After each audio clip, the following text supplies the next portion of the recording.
रूहानी ताकतें हमेशा हमारे आसपास मौजूद रहती हैं। वे हमें छू नहीं सकती, लेकिन महसूस जरूर होती हैं।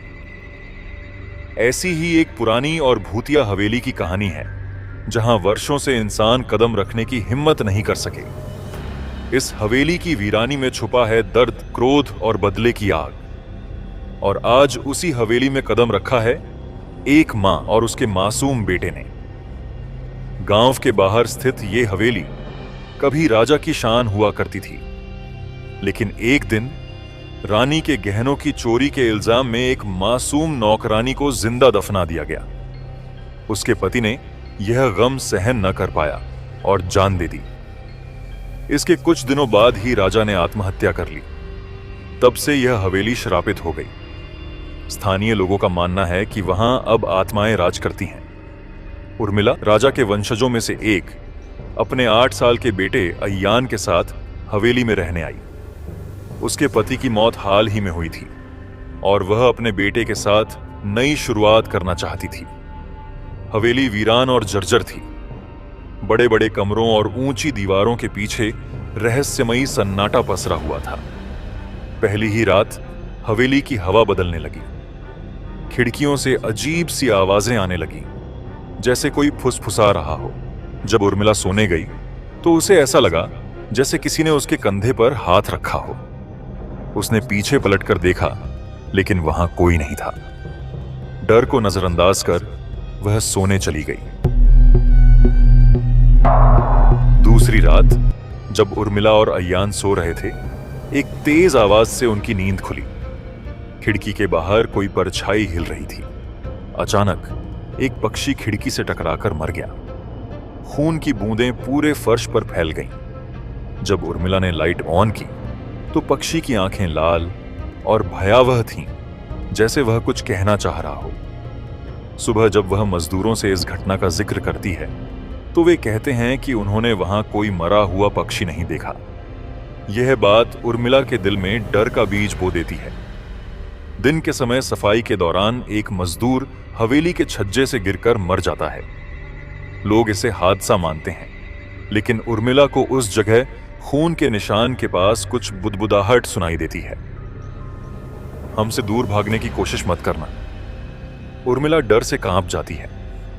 उस रात जब उर्मिला अय्यान को सोने के लिए लिटाती है तो उसे अय्यान की आवाज में बदलाव महसूस होता है। वह अचानक उठकर खिड़की की तरफ चला जाता है। मां, मुझे जाने दो, वह मुझे बुला रहे हैं। उर्मिला अय्यान को कसकर पकड़ती है और अपने आंसुओं के बीच कहती है, तुम्हें कुछ नहीं होने दूंगी। लेकिन अय्यान की आंखें बदल जाती हैं। उसकी आवाज किसी बूढ़े व्यक्ति जैसी हो जाती है। तुम इस हवेली में क्यों आई हो? भागो, नहीं तो तुम्हारा अंत भी वही होगा जो राजा का हुआ था। हवेली की हर दीवार से आहट आने लगती है। उर्मिला को हर कोने में परछाइयां दिखाई देती हैं। एक रात जब वह रसोई में पानी लेने जाती है तो उसे एक नौकरानी का चेहरा झुलसा हुआ नजर आता है। वह झट से पीछे मुड़ती है, लेकिन वहां कोई नहीं होता। मजदूरों ने भी काम करने से मना कर दिया।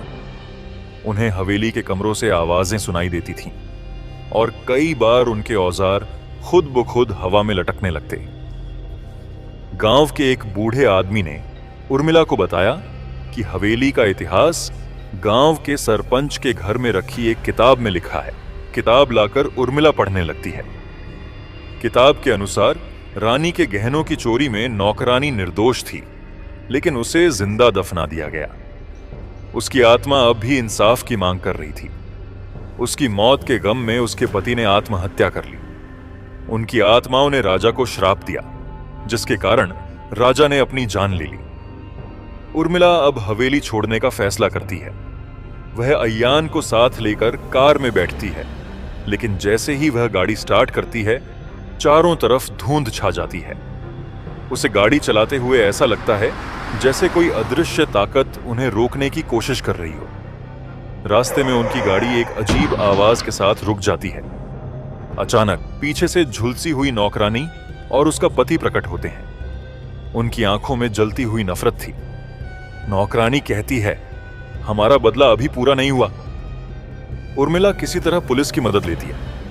एक पुलिस अधिकारी उनकी मदद करने के लिए आगे आता है, लेकिन रास्ते में उनके साथ भी अजीब घटनाएं होने लगती हैं। अचानक पुलिस अधिकारी की गाड़ी का ब्रेक फेल हो जाता है। गाड़ी रुकने पर अधिकारी को एक झटका लगता है और उन्हें ऐसा एहसास होता है कि उनकी गर्दन पर किसी का हाथ है। उर्मिला और अयान किसी तरह पुलिस अधिकारी की मदद से भागकर एयरपोर्ट पहुंचते हैं। एयरपोर्ट पर पहुंचकर उनकी जान बचती है, लेकिन हवेली का खौफ उनके दिलों में हमेशा के लिए बस जाता है। गांव में कहा जाता है कि जो भी इस हवेली में जाता है वह अपनी खुशियां खो देता है। हवेली की आत्माएं अब भी वहां मौजूद हैं, किसी और के आने का इंतजार करती हुई।